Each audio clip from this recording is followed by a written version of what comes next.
Good morning and welcome. A special hello to all my subscribers.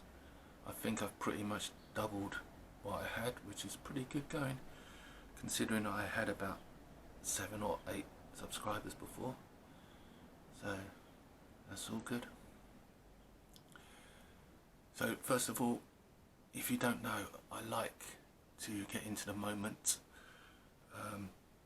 With a deep in-breath, you look at your mind. On the out-breath, you feel the world around you. And then you kind of switch on your mind. Half goes forwards and half goes backwards. That's the only way I can explain it, but it's a very quick and easy way to bring yourself into the moment. So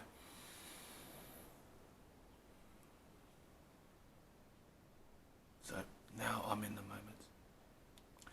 Sometimes when you're in this state of being, it's very pleasant, it's very nice, it's very empowering.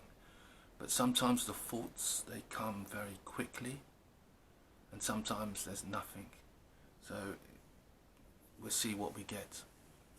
So today I want to talk about nature versus nurture in the development or the casting of one's character, personality.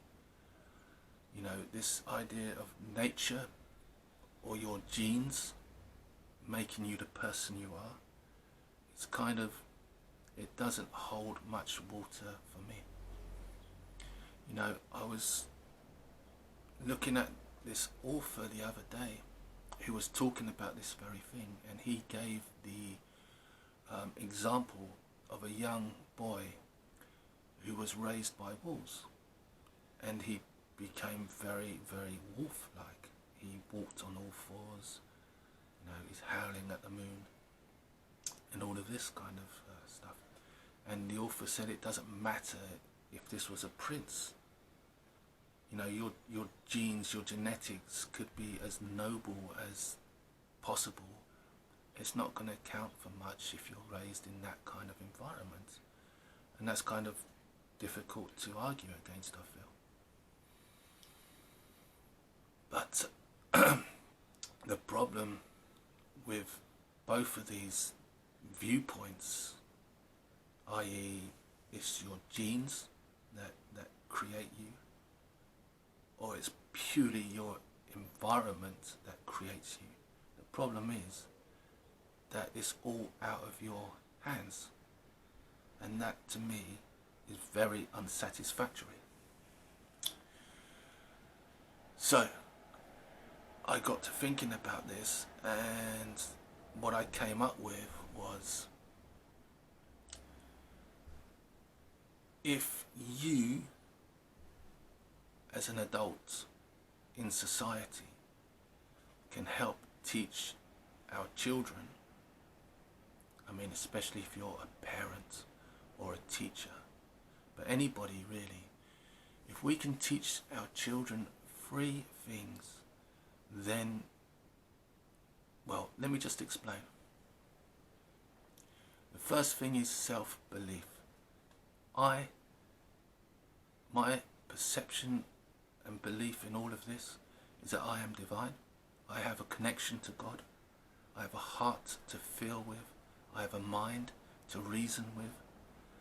And I have a free will to choose with, right? What else do you need? You can do anything that you set your mind to. Your mind can be your best friend or your worst enemy, but it is the power tool par excellence. Okay? So anyway, that's the way I install self-belief in myself. You can do it how you like. There's many ways, but it should really be based on truth. Like, don't install self-belief on a lie, for example. That's not going to end well. So that's the first thing you teach. The second thing is you teach the difference between right and wrong. Now this will give you a foundation to build upon that is rock solid. Okay?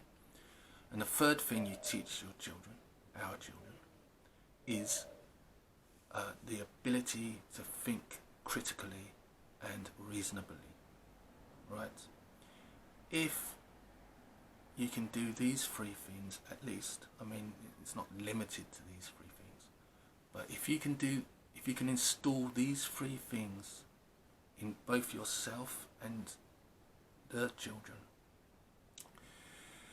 then that child could be raised in the roughest parts of the roughest city on planet Earth. If you install these things, then that child can rise above anything, right? So the difference is that genes can't teach you. You know, we have the ability to learn. Your environment, of course, it can teach you if you can do that, but you have to have those ideas in place in the first place. But it's basically, it comes back down to you as an individual to take responsibility and retake control of your life and of your destiny. You know, you are the power. You have the power, the potential to create anything you want, especially if we can stand together and start pulling in the same direction. So that's basically it. I hope this gives you food for thoughts. You know, leave your comments below if, yeah, for anything, any observations whatsoever, you know, critical or supportive, whatever. And hopefully I will see you next time. So have a nice day. Take care. God bless.